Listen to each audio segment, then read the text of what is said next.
देखिए हम लोग चैप्टर पढ़ रहे थे जनसंख्या के बारे में। चैप्टर 6 था जनसंख्या के बारे में। पेज नंबर हम लोग पढ़ रहे थे आज का 85 से पढ़ रहे थे, है ना। तो हम लोग जो जनसंख्या पढ़ रहे थे, ठीक है, जियोग्राफी में जनसंख्या जो भी पिछला टॉपिक पढ़े थे उसके बाद हम लोग आज से यहाँ से टॉपिक शुरू किए थे। क्या लिखा हुआ था? देखिए जनसंख्या के बारे में हम लोग पढ़े थे, चैप्टर 6 था। आशीष, हमने पहले पढ़ा भारत में जो टॉपिक जो हमने पढ़ा था उस टॉपिक को जो लिखाएगा वो यहाँ पर बता रहे हैं। भारत में लोगों की अधिक जनसंख्या कहाँ पर रहती है जी? मैदानी क्षेत्र में। तो सवाल आपसे पूछेगा कि भारत में, ठीक है, मैदानी क्षेत्र जो समतल जमीन होता है, पर्वतीय क्षेत्र में क्यों नहीं रहती है? आदित्य, पर्वतीय क्षेत्र में लोगों की संख्या क्यों नहीं रहती है? हाँ, भूस्खलन की समस्या ज़्यादा होती है, लैंडस्लाइड जिसको कहते हैं ना, वो वाली हो गया।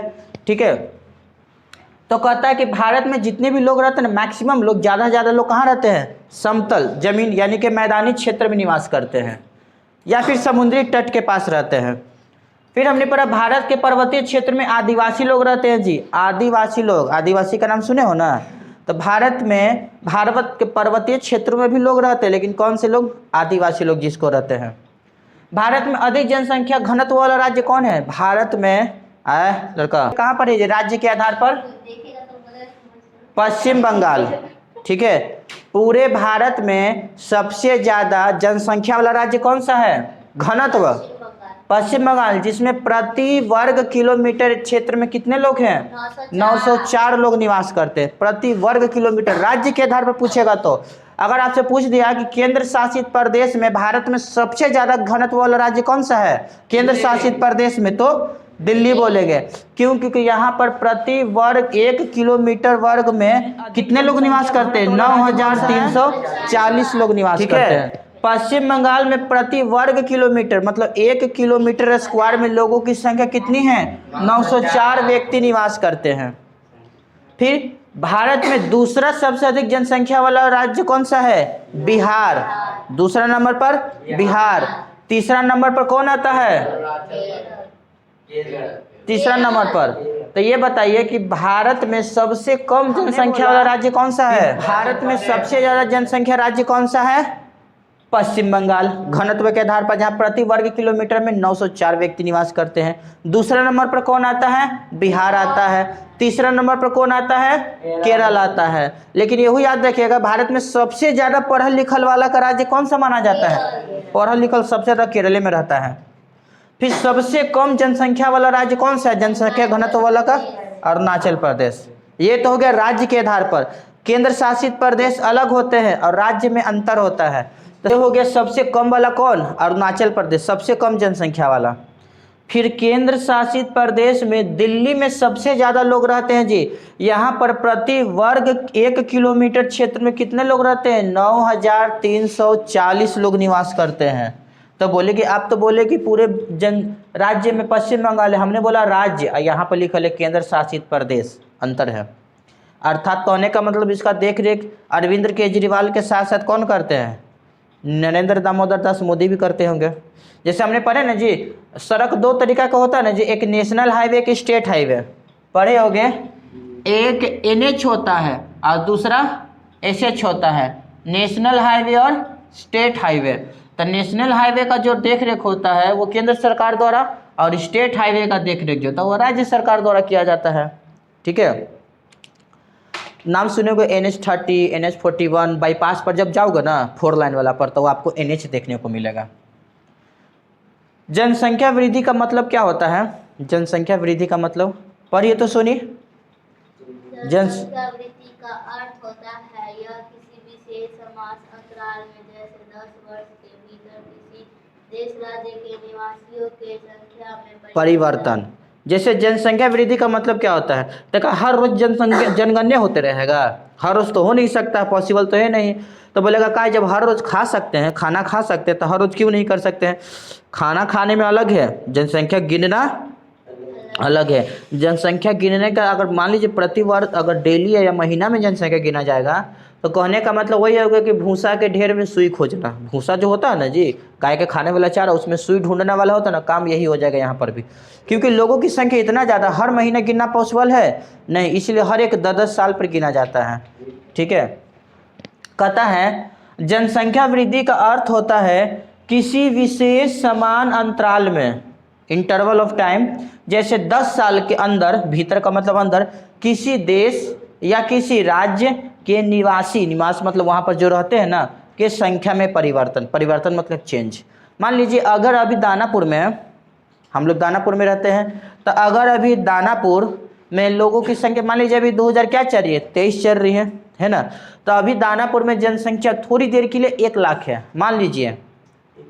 ठीक है, अगला जनसंख्या 10 साल बाद गिना जाएगा, तो 2023 में 10 जोड़ेंगे तो 2033, तब 2033 में जनसंख्या का 1 लाख रहेगा, बढ़ेगा ना जी, 1.5 लाख नहीं, घट नहीं सकता है, ये तो कन्फर्म है, घट नहीं सकता है। जनसंख्या को कभी घटाया नहीं जा सकता, जनसंख्या पर नियंत्रण किया जा सकता है, क्योंकि जनसंख्या घटाने का मतलब है कि हर एक घर में से 2-4 जगहों को साफ कर ले जाओ। हाँ, मान लीजिए किसी घर में 8-9 को लेकर 2-4 को खत्म कर दो, जनसंख्या कमेगा। याद रखिएगा, जनसंख्या को कम नहीं किया जा सकता। जनसंख्या को 2 कारण है, या तो नियंत्रण कर सकती हो या तो वृद्धि कर सकती हो। 10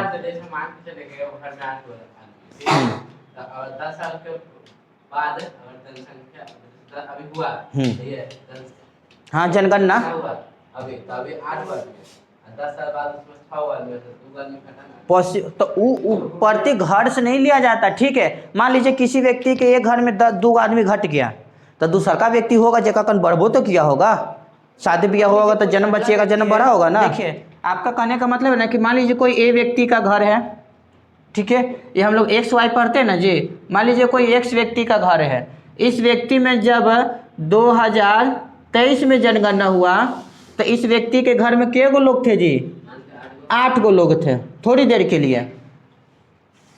तो अगला जनगणना जो इसके घर में होगा वो कितना होगा, 2033 में, क्योंकि हर 10 साल बाद होता है। तो आपका कहने का मतलब है कि इसमें 6 लोग हो गया, हो सकता कोई मृत्यु हो गया होगा, ठीक ना।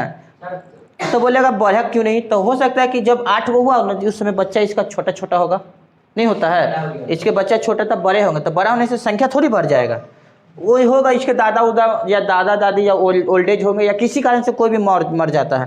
तो आप इसका तो ले लिए कि 2 को कम किया, लेकिन मान लीजिए कोई उसी के अगल बगल या किसी उसी क्षेत्र में Y नाम को कोई व्यक्ति है, उसके घर में ना पहले 3 लोग रहते थे, और 10 साल के बाद जब जनगणना हुआ तो इसमें कितने लोग हो गए,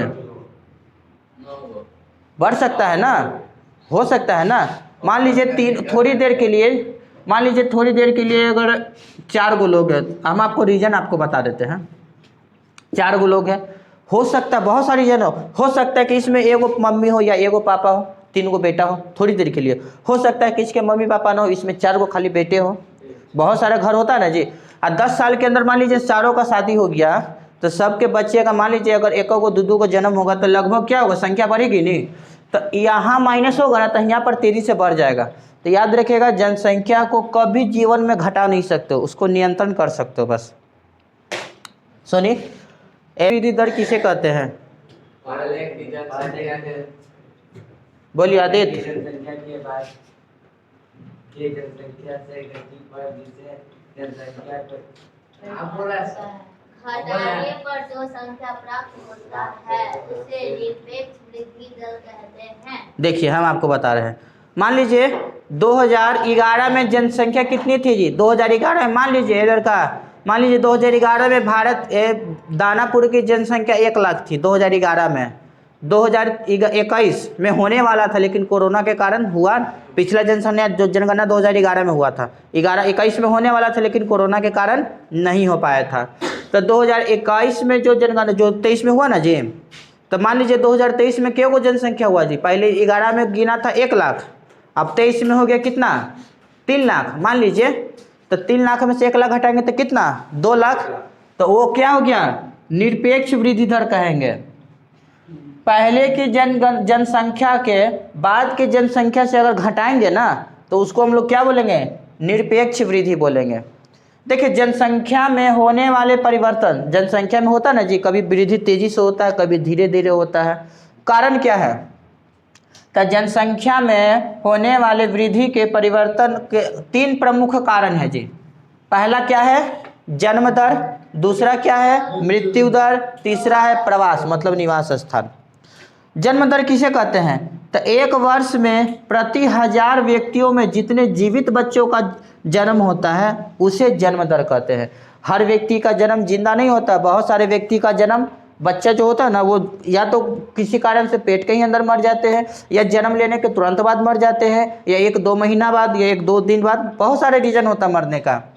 तो वही कहता है कि 1 साल के अंदर 1000 बच्चा में जितना जन्म लिया ना बच्चा, उसको हम लोग क्या बोलते हैं? जन्म दर बोलते हैं। लेकिन मृत्यु दर, 1 वर्ष में प्रति 1000 व्यक्ति में मरने वालों की संख्या को क्या कहते हैं? मृत्यु दर कहते हैं।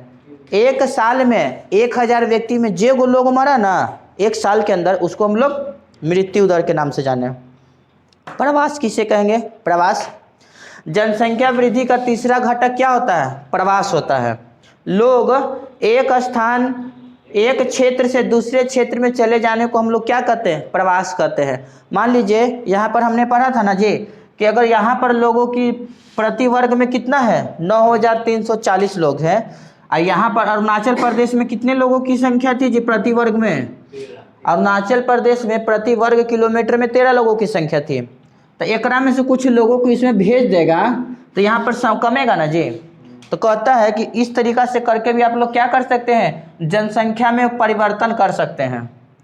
पहला, बच्चा जन्म लेता है उससे जनसंख्या परिवर्तन होता है। दूसरा, मरता है उससे जनसंख्या परिवर्तन होता है। और तीसरा होता है अपना जगह बदलता है, उसके कारण जनसंख्या परिवर्तन होता है। आप मान लीजिए जिस क्षेत्र में रहते थे उस क्षेत्र में आपका घर नदी के किनारे था, ठीक? नदी के किनारे था, बाढ़ आया, आपका क्षेत्र वहाँ से डूब गया। तो जाहिर सी बात है कि आप वहाँ से क्षेत्र छोड़ कर दूसरे जगह जाओगे तो वहाँ का एरिया क्या हो गया? खाली हो गया। तो वहाँ पर क्या हो गया? परिवर्तन हुआ ना जनसंख्या में। पहले वहाँ ढेर लोग रहता था, बाढ़ आ गया तो वहाँ पर कोई लोग नहीं रहता। फिर बाढ़ खत्म होगा, फिर जाके देखल जाएगा रहेंगे कि नहीं रहेंगे। समझ में आया? सबको समझ में आ गया? ये था आज वाला टॉपिक।